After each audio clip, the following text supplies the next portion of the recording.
After a massive day at Shark Tin on Sunday, we head to Happy Valley on Wednesday night for a 9-race program featuring the culmination of the DBS and Manulife Million Challenge. Welcome to Racing to Win. We have it previewed for you all right here. Paul Allen, Nick Chole join us. And Nick, what a day Sunday. 2 wonderful performances by the Group 1 winners. Yeah, they certainly were, Mark, for sure. Look, it was a vintage day's racing, that's for sure. And obviously Kying Rising, imperious in his win, and Voyage Bubble, well, he had to overcome some early trouble in running, didn't he? But he was magnificent too.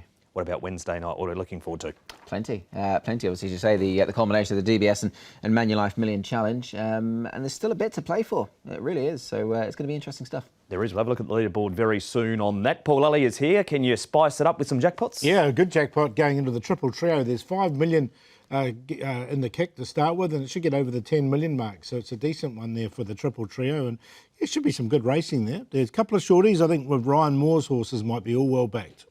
Ryan in town alongside a number of other jockeys at the moment. One of them Nick spoke to at Shark Tin early on Tuesday morning. It's Declan McDonogh.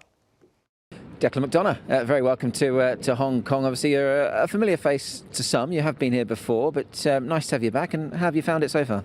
Yeah, thanks, Nick. Good to be here. Jet lag takes a while to get over, but yeah, it's an amazing place, and had a few rides already. So looking forward to Happy Valley on Wednesday. You've been an Irish champion, Declan, a few years ago now, and what are the notable differences? Obviously, jockeys come to Hong Kong, and I guess straight away it's a different sort of place, isn't it, to what you're used to? Yeah, so well regulated, you know. Just finding my feet at the moment and seeing how things work. I guess based on the Australian scene with the trials and everything, I've been to Sydney, so I know that side of things. And you know, there's always learnings in most of the countries that you travel to ride to, so I'm hoping I can take something from here. And Declan, for those that obviously don't know too much about you, obviously, as I say, you have been a champion in Ireland. You're regularly sort of in the top 5 over there. Obviously, very competitive racing jurisdiction. You've ridden some good horses down through the years as well, and I guess now at sort of this stage of your career, this is a good place to come and certainly try and spend a bit of time, isn't it? Yeah, I had Terry Bailey's head fried for a while trying to get a gig out here, but it's never easy to get in, so it was an itch that I wanted to scratch for a few years, and I think it's a good time to come. You know, 6 weeks, it gives you a feeler of it, and hopefully we can get a winner or two and take it from there. Obviously, you've done a bit of international racing too. I mean, just maybe a list. Where have you been? Obviously, this isn't your first rodeo, as it were, sort of going away and leaving Ireland, is it? No. As I say, I think it's important to travel and take all the learnings that you can into your game, and ride against different jockeys makes you sharper. I've been to Singapore, Macau, Japan, Australia, Dubai, all those places. But yeah, I think you know, riding against different guys gives you a little bit of an edge. Plenty of stamps in the passport. And I went back and had a look through your sort of record, as it were. A slightly watery connection to Hong Kong is that you rode Dan Excel as a young horse, didn't you? That's right, that's correct, yeah. He was a decent 3-year-old back home long time ago, but yeah, he was a smart horse that came from Ireland here. And just finally, Declan, I mean, this is obviously a good time of year for you, isn't it? I mean, the season obviously hasn't started, the turf season anyway, in Ireland and the UK just yet. So obviously a good time of the year to come here also. Yeah, you know, I was lucky that when I got offered it, I ran it by Joseph O'Brien, and he was behind me and said, you know, you have to take up the opportunity. So yeah, we don't start till the 16th of March on the grass, so I'm not going to miss too much. So, but at the same time, I want to give it everything here. So. Declan McDonogh there, Paul. We're going to show Declan's rides now on Wednesday night. Just a couple of them. Joyful Prosperity in good form before a down-the-track performance last time. And Harmony Galaxy's been racing well around the valley. He definitely has. I think he's a chance too. So he's got quite a good ride there as well. It's reading for his profile. He had his first winner back in 1995. So he's been around the traps. Yeah, no, he's been around a fair while. He's plenty of experience, of course, and yeah, some good experience. And I agree with Paul. I think the second of his rides has got a cracking chance. So you may very well see Declan McDonogh in the winners list at this venue on Wednesday night as we sweep to the back at the 1,000-metre mark. There'll be the C course in use for this meeting. 9 races. The first gets underway at 6:40. The 2 races that will feature, the third, the Class Rev, the 1650, and the second of the Class 1s, race number 5, over the 1,650 metres. The third, though, has a bearing on the DBS and Manulife Million Challenge with Soleil Fighter the leader and on a 7-day backup. Romantic Lau, the 4, I Can, £6 less he carries than what he did when running 4th last start. Eris Nova makes his Happy Valley debut and goes up in trip. And Jumbo Legend and Lean Hero both returning to the course. Jumbo Legend's had 2 trials since he last raced in December, and Lean Hero has been off the scene since June, so a while between races for him. Simple Hedge rounds out the field for the third Paul, and Telecom Fighters always goes to the lead. Yeah, he should lead. I'll be surprised if he doesn't. Sleal Fighter is drawn nicely in 1, so he should get the nice trail in behind. He likes to go forward. I Can. Eris Nova's never far away, and he might be a horse that's suited here at Happy Valley. Lean Hero, back to Red Hair King, Romantic Lau, and Simple Hedge, he always goes back. Even though it's got a low draw, I think he'll go back. Had a big day on Sunday, did David Hayes with Karying Rising, can get even bigger if he wins the Million Challenge. Nick spoke to the trainer of Soleil Fighter.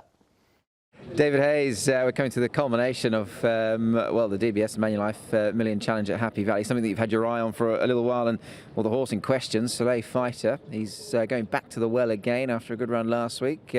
How is he? He's really good. Things didn't quite go right. He missed the start. Ended up the widest on the turn with the big weight, 135. He loomed up, put his run up, and just the horses that came through on the inside just had a little bit better kick at the finish. From the gate, I think he'll be able to get back into winning form. And obviously, granted that he is running on Wednesday night, obviously he's pulled up well, he's at up well, and everything seems to be good with him. He hasn't run a bad race all season, so I don't expect him to run another one. But having said that, he's had a busy time because of this challenge. He'll probably have a bit of a break after this. He's got a buffer of 8 points. I Can, Eternal Fortune, Aurora Lady, sort of all snapping at his hooves, if you will. So a lot will depend on result, but you're in pole position, as it were. Yeah, like a second would go pretty close to clinching it, and of course a win would confirm. So let's hope he gets the win. Indeed. And you're leaving no stone unturned. Ryan Moore's in Hong Kong. You've got him on board. Yes, it's great to have the world-class rider on, and it's good to have Ryan in town, isn't it? It certainly is indeed. It's also very good to have your horse here, and he was so good on the weekend. How is he, Karying Rising? Yeah, he's pulled up well. He's eaten all his feed, and he's heading to Chung Fa tomorrow. Excellent stuff. He likes it up there, doesn't he? Yeah, he does. He's routine 10 times in a row. In between runs, he's spent it there, so he'll do it again. Ryan Moore appeared in the background right on cue there talking Soleil Fighter with a man who looked like he was wearing a flasher coat there, Nick. But let's have a look at the leaderboard for the Million Challenge. Yeah, let's. Here it is. Obviously, Soleil Fighter on the 50 points. The horses highlighted all running on Wednesday night. So to keep it relatively simple, I Can, Eternal Fortune, Aurora Lady can all win with the maximum 15 points if Soleil Fighter doesn't score any. And obviously, there's places up for grabs as well with those lower down there, Paul. But at this stage, Soleil Fighter is the one you'd probably want to be on. Oh, definitely, yeah. Like he's got the runs on the board, hasn't he? There, so he does look the one to beat. And I Can's in the same race, so we'll have a clearer picture after race 3 for sure. We'll talk about race 3 right now, in fact, Paul, and we're going to start with the win of Soleil Fighter. This going back to the 5th of February. Of course, he has raced since then. He raced last week, and when we saw David Hayes back up side happy after a 7-day turnaround earlier in the season, he was victorious. He was. It was a nice win from this horse. It was like he's won a couple now this season from his 12 starts. He got the perfect run along the rail, and he just kicked away. He did set up some slow sectionals, so he did have everything his own way when he won. Yeah, the horse that ran in the race there as well, I wouldn't be ruling him out. I think he's got a chance there from a good draw. He's done a good job, has I Can. He is a 3-time course and distance winner. This is Telecom Fighters. Nick, he led up last time and nearly pinched it. Mr. Ascendancy was able to run him down.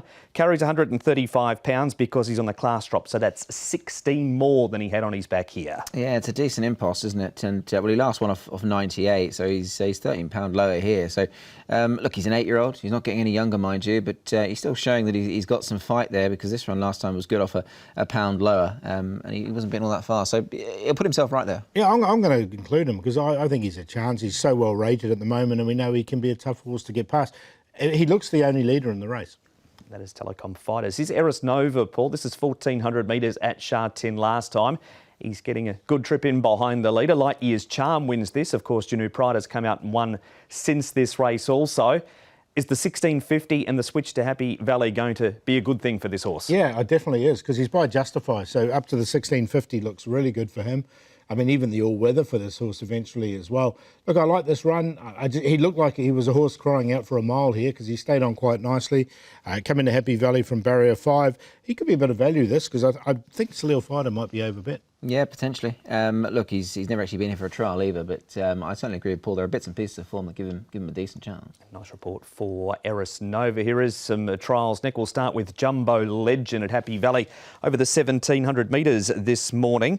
He was a winner in Class 3 2 starts ago. Karis Teaton jumps aboard for Casper Founds. The other trial, he ran 5th up at Chungfar. Yeah, look, this was obviously, say, 1,700 metres, so it's his sort of tribute. He loves it round here. Usually rattles home with a very strong closing sectional. Actually, has had throat surgery, so they've had to let the vets have a look at him. But he looks to have come back nice and well with that trial win. Yeah, and the trial was nice. It was good. I just wonder about him sort of in the middle of Class 3 here. He's had 12 goes in Class 3, and the only win that we saw was of a 61 rating with that lightweight. That is a Jumbo Legend. What about Lean Hero, Paul? He's a horse that has also won multiple times course and distance, 3 in fact. Lyle Hewitson and David Hayes combine. He's had the 2 trials, finished down the track at Chungfar and then ran second here behind Noisy Boy, who we're going to see run on the weekend. Look, his body weight looks okay. He's dropped 32 pounds since we last saw him. Lean Hero. The thing that put me off here is he had 5 goes fresh and he hasn't been in the first 4. Yeah, major negative for me as well there, Paul. He's been gelded, of course, so he's had that layoff. But yeah, I can't have him fresh whatsoever. Not north from 5. We'll leave him till he gets further down his campaign. So does Soleil Fighter win it, Paul, and make it easier, or are we going to need the calculator? Well, I'm going to say we need the calculator because I'm going to put him in, but I'm going to put him in for 3rd. I do like Eris Nova in this race. Coming here for the first time. I think he'll be a bit of value from barrier number 5 as well. Telecom Fighters is so well rated at the moment. Salil Fighter will give you a sight, but he's going to come up odds on. And then ICANN in there for 4th. 6-1-3-5. Yeah, I'm going to go Soleil Fighter. He's just in such good form, and if he runs the sort of race he did a couple of starts ago, and even last time, he's more than capable of winning this. Obviously, the booking of Ryan Moore certainly catches the eye there. I think, can give him most to think about, so it could be very interesting should those two enter the last furlong sort of upsides. Jumbo Legend in as well. Didn't mind him here. I know he's got a light weight, and Telecom Fighters should go forward and give a bold sight. 3-5-7-1. Nick is handing over the giant novelty check to Soleil Fighter by winning race number 3. Paul, however, is not writing his name in just at this stage. That's the first part of Racing to Win. We'll come back and continue the preview for Happy Valley right after this.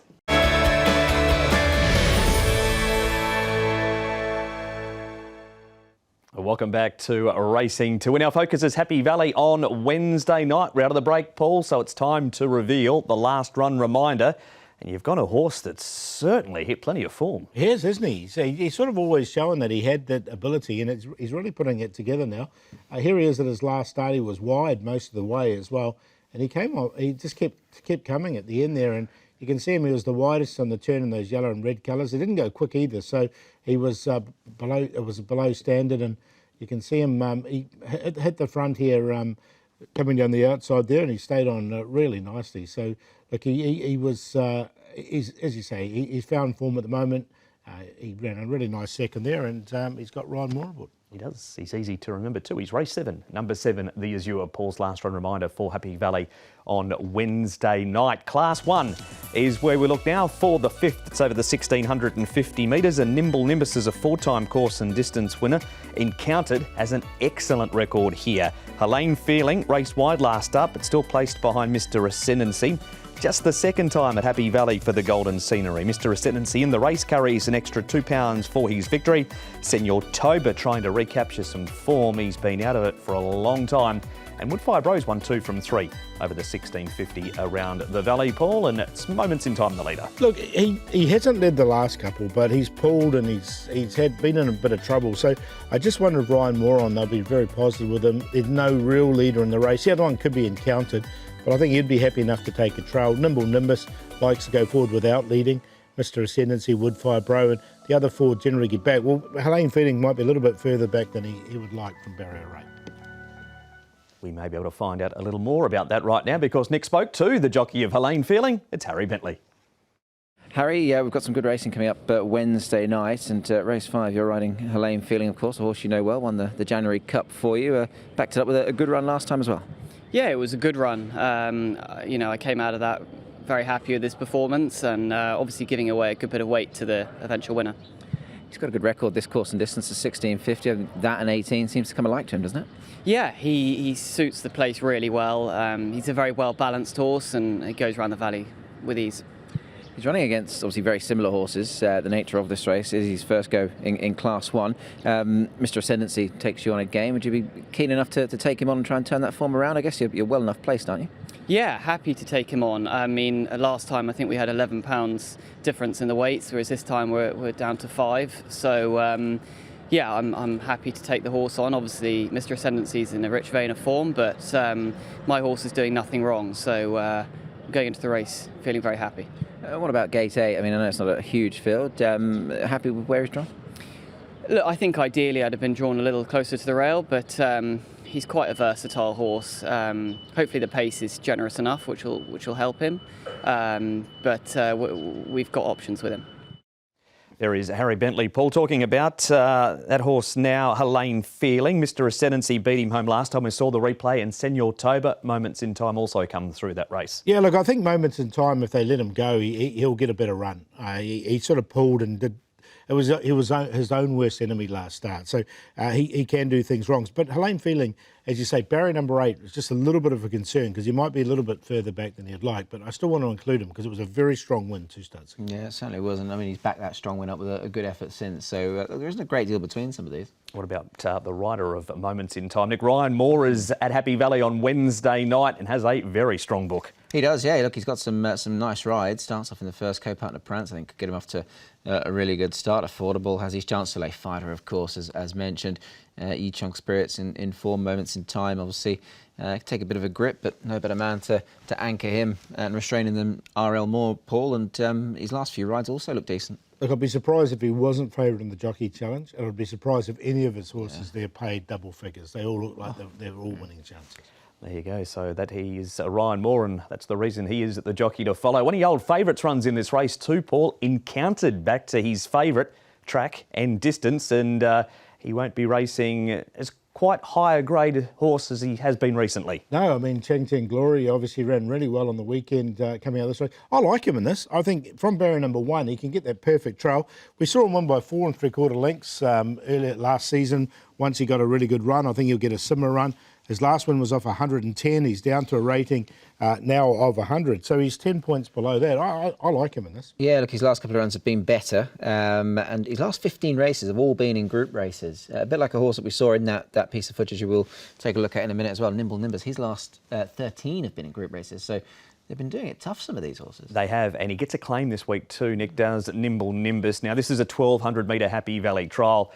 It was purely maintenance, but he did disappoint last time. He did indeed. Yeah, look, there's no getting away from that. He beat one home in the end, so dropped to a mark of 104. Look, it's tough off that sort of rating, but he's got Ellis Wong's £7 claims. He's first ever go in this grade.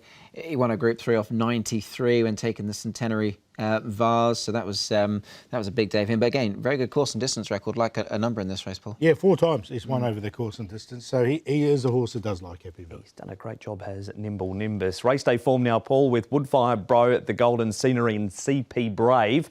This at Sha Tin, as you can see, over the 1,600 metres. Do you give any of this trio a shout? No, I don't actually. Look, Woodfire Bro can run some pretty good races here, but he's drawn nicely enough at barrier number 2. But I just think this form race compared to some of these other horses that come out of group races, I think is going to be a lot stronger. Yeah, look, I was struggling to make a strong case for any of the triumvirate there. But I guess if you did have to go for one, it'd probably be Woodfire Bro. He's at least one round here. The other two combined about 8 starts, never finished top 3. All right, so that's a breakdown of runners in race number 5, but an easy pick for you here, Paul. Yeah, it was. I like Encountered, especially from barrier number 1. I think he can win this race. He's on top. Moments in Time, I hope they sort of be positive with him and he can run freely in front. Helene Feeling and Mr. Ascendancy last start winner.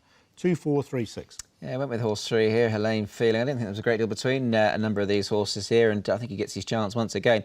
Mr. Ascendancy was pretty good last time. He can certainly back that up, I think, with another good effort here. Encountered has every chance, I think, judged on his best, and he looks to be returning to form at Moments in Time. Hopefully he settles a bit better this time in from a good gate. Ryan Moore booked. There's plenty happening there. 3-6-2-4. That is the preview for the 5th. All the races, they're previewed on the website hkjc.com. Click on audio and video for that race-by-race analysis, which does feature Paul's selections for the 9 races also. But of the 9 races, Paul, who jumps out as the best? Encountered. Well, we'll go with the horse we just talked about, Encountered. It was such a nice... this looks like a really nice race coming back to Happy Valley for him. He did run really well 2 starts ago when he ran 4th behind Helene Feeling. I think he'll get a better run than him. This is his last start, and you can see him finishing off strongly. Chang Chang Glory wins this race, and he came out and ran second to Voyage, or placing to Voyage Bubble last time. So it's a good form race. I'm going to go with a horse that's known as an all-weather horse, was wins have been on that, Montefruta. Now, he's coming to Happy Valley for the first time. He's drawn nicely in Barrier 1. And last time he was on the turf, it was the back end of last season, he finished off for a really strong second. So he did one on the turf in Australia before he got here as well. So I'm not worried about the surface for him. This is his 3rd up run, and he's dropped 11 pounds since his last start. So I think he's going to come into the race cherry ripe. We'll do the play of the day in race number 7. Sturdy Ruby ran a good second last start. The Azure with Ryan Moore aboard. And Circuit Fiery, first start at Happy Valley by Tavistock, up to the 1650 for the first time. 4, 7 and 12. Yeah, best bet for me on Wednesday night. He's in good form, isn't he, this man, Alexi Bedell at the moment. Race 4, number 8, Super 60. He looks certainly ready to win one. He's gone close on a couple of occasions, notably last time. Here he is in the light green and black cross belts, and he's run home really strongly here, albeit just denied in the end. So I think there's certainly plenty more to come from him. He seems to go very well around Happy Valley, and there you can see he was only just touched off. So I think he can go one better on Wednesday evening. Value play, race 8, number 7, Nordic Dragon. He's got a good record around here. Just needs to re-find his best form. I think he's a player. Jerry Chow will be the man on board him. And at the play, race 9, numbers 2, 3 and 7. Red Elegance in very good form. Eternal Fortune also, and Heroic Master usually races very well around the valley. So 2, 3, 7 in the last. Best bet, race 6, number 2, Side Happy, Karis Teaton. David Hayes has really found some form. Barrier 6, not too bad compared to what he has had at times throughout his short career, so we'll make him the best. Race 6, number 2, Intrepid Winner, goes back to 2,200 metres. 2 starts, course and distance, a win and a 3rd. Ben Thompson, fresh off a Group 1 placing on the weekend, goes in as the value play, and the play race 6, Side Happy with the new cap colour. Fun and Fun together in Club Ace 2, 4, 5 in a QQP in race number 6. That has been racing to win. Before we move on to the diary, boys, your thoughts on Romantic Warrior? I know he got rolled, but he was very gallant. Oh, he's superb. Yeah, look, I mean, I was a bit sceptical at first, him running on the dirt, having never had a race on it, but I promise you, I was working that broadcast, that simulcast World Pool fixture, and it was sheer heartbreak, actually. It was devastating, Paul, in a word, really. It was a great race, though, wasn't it? Yeah, as you say. I mean, broke the hearts. I think they did say in the commentary. But look, it was a really good run from. You can't take anything away from the winner, the Japanese horse. It was 2 class horses, 2 gladiators going for it, clear of everyone else, and it was such a good finish. Where's he going now to divide turf or dirt? Yeah, there's options, aren't there? I mean, I think the Japanese horse is going to go for the dirt race, obviously. Yeah. So we'll see what he wants. I wouldn't want to see a rematch. No, it'd be good, wouldn't it? Yeah. All right, that is upcoming. You'll stay in the Middle East after a terrific race there in Saudi on the weekend. Here is the diary about what is upcoming, and we head to Sha Tin on Sunday, Nick, for the second leg of the Classic Cup, and then back to Happy Valley for the Toot Toot Kwin Chong Bus 60th Anniversary Cup. Yeah, happy anniversary to the bus company there. So looking forward to that one. Obviously, Classic Cup, I think, looks set fair to be a cracking race as well. Yeah, well, look, about 2 or 3 months ago here on Racing to Win, we said Nick and I were asked for a horse to follow from the trials. I went with Packing Angel and you went for Johannes Brahms, and they're meeting in the Classic Cup for the first time. Speaking of gladiators. So there you go. So you're going to. So I'll be sticking with Packing Angel. You'll be sticking with There's a Johannes distinct Brahms. possibility. I left him to one side last time, so I might have to go back in his camp. He was good last time. He was, wasn't he? Yeah, really good. All right, that is upcoming on the weekend. Plenty to go before we get there. Big thanks to both Nick and Paul, and you for joining us here on Racing to Win. We're at Happy Valley on Wednesday night for the final of the DBS Manulife Challenge from 6:40.